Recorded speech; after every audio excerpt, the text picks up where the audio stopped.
Hello guys, it's your brother Angels who work with the Voice of Africa. Today I'm with my colleague, my brother from another mother, Joseph Piri.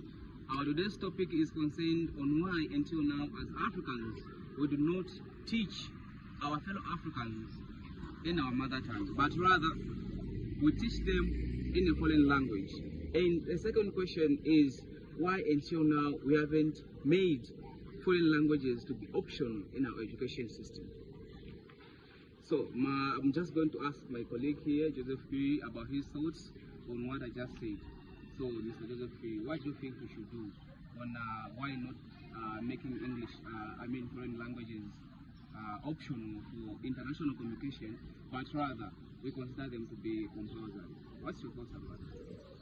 So we have to look at first the main reason why a lot of African countries consider foreign languages to be used as compulsory, rather than optional. So the thing is that since the time when Africa was colonized by many foreign powers, which of the major powers are from France, the United Kingdom, Portugal, Spain, and Belgium, isn't it? So because of that, these European countries began to influence the way of our thinking and the way we talk. I believe by that time, a lot of Africans would basically understand one another, right? But the time when the European countries came in, a lot of things changed. Sorry, excuse me. So let's take it for instance. There are many countries that speak French. There are many countries in Africa that speak English, Portuguese, Spanish, and other various languages, right? So why we cannot take our local languages to be compulsory is because of the dynamics. I believe a lot of things changed, right? Yes, there are a few countries that have managed to achieve such, like let's take it for instance, South Africa itself. They've put most of their local languages to be compulsory. Tanzania is a testimony in itself. Swahili, it's now an official language, right? But they still consider English to be part of their syllabus. Why? Because it is now part of them. So it is very difficult to change from foreign languages to be compulsory to be optional. Because why? We're used to it. It is running through us. So basically, that's what I think. Those are my thoughts. Okay. Just on the same explanation that you gave, the question for you. But don't you think that it affects Africans in such a way that there's a better understanding in your natural language rather than in a foreign language? Don't you think somehow it affects those talented minds in such a way that if the question or rather the concept that is brought about in a foreign language can be explained furthermore in the natural language? All right. So a basic example that I'll give is this. We are all students here, right?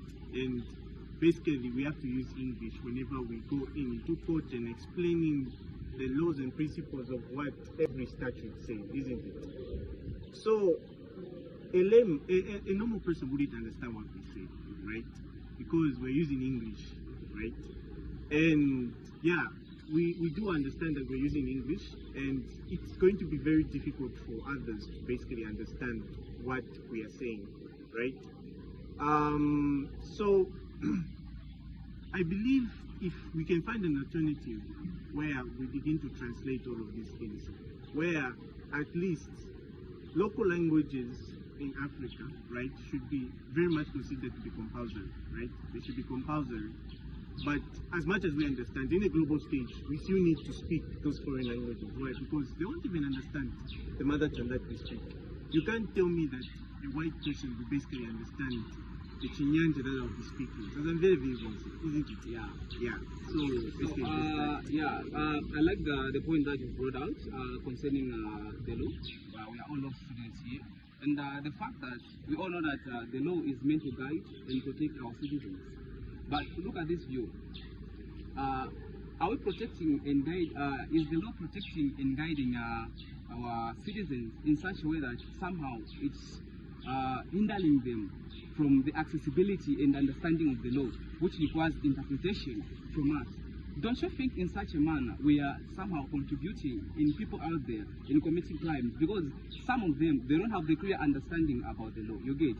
But for me, what I can say is that if the law was to be in our local languages, in our mother tongues, it would be very much easier for people. Let's take for instance, sometimes it doesn't require you like to be a law student in order for you to understand some certain things.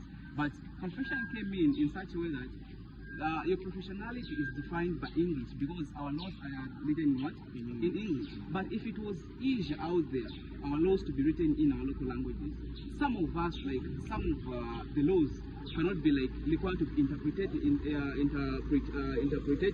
to our citizens.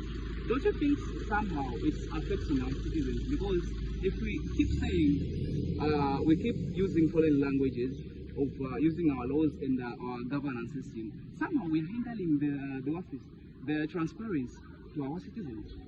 All right. So basically, what I believe is that yes, it will hinder the progress of justice.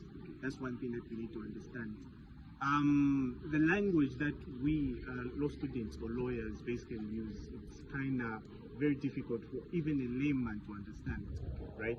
Yes. And yeah, I truly believe that there should be a translation of all of those laws to be turned into our local languages. They hinder the progress of justice. But the question is that even if we translate, are they going to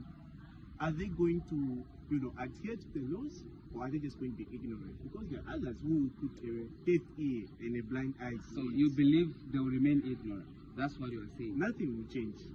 But Nothing will change. Okay, but don't you think in such a manner that if these laws were to be to be written in our local languages, somehow they will even be like saving time for legal procedures and stuff, because people will be aware of what the court is trying to do, to interpret. Yes, of course. Everything will go smoothly, but I'll still go back to the part of ignorance. A lot of people are now ignorant to the law. Okay, isn't it? So Joseph, I'm just going to ask you this question, but somehow it might be out of the topic. But do you believe English defines intelligence? No, it doesn't. So if it doesn't, then how come? But somehow it does. What do you mean somehow it does? Well, let's take it at the global stage. Okay. If we take it to the United Nations right now and they're speaking very good English, do you think that they will not listen to you? The way well dressed you are, you speak good English, just like that. Don't they think they will listen to you? They will listen to me. Of course they will. Because it's only for communication, a global stage. That's the thing. English, the good part of English is that it helps with communication, because a lot of countries do understand English. Okay, I will just give you a practical example, or rather a scenario. Are you aware that people nowadays are able to manufacture motorbikes, but concerning how they came up, the progress of manufacturing the motorbikes, because they are lacking foreign languages, they don't understand any foreign languages. When, for example, in jets in schools, have you been in schools? Yeah. I'll give, for example, they give chances for people in society to bring their projects, but it becomes very difficult for them to explain how they came up with the project. You get, because they don't understand English, they do not speak fluently. But in their local language, it's very, very simple to explain to the people and understand. You get. But these people are capable of coming up with projects that can innovate the nation. So this is why I asked you to say, do you believe English defines intelligence? Because people out there are doing wonders, but they are not fluent in any of these foreign languages. All right. Since you've read at that point, you change every concept to what I'm about to answer. Okay. No, it doesn't. It doesn't. All right, guys. So, what do you think about whatever we've talked about today, and what's your thoughts? Because somehow, as you've heard how Joseph has brought up his own opinions, and how I've brought up my own opinions and my defense and stuff, but we are really concerned about your thoughts on this, of what we are just talking about. Please, if there is anything that you'd love to share with us, you may please just comment in the comment section. We'll be more than happy to hear your thoughts about our conversation today. I believe next time I'll be with you. All right, my guy. Thank you very much for your time. You're most welcome. Yeah.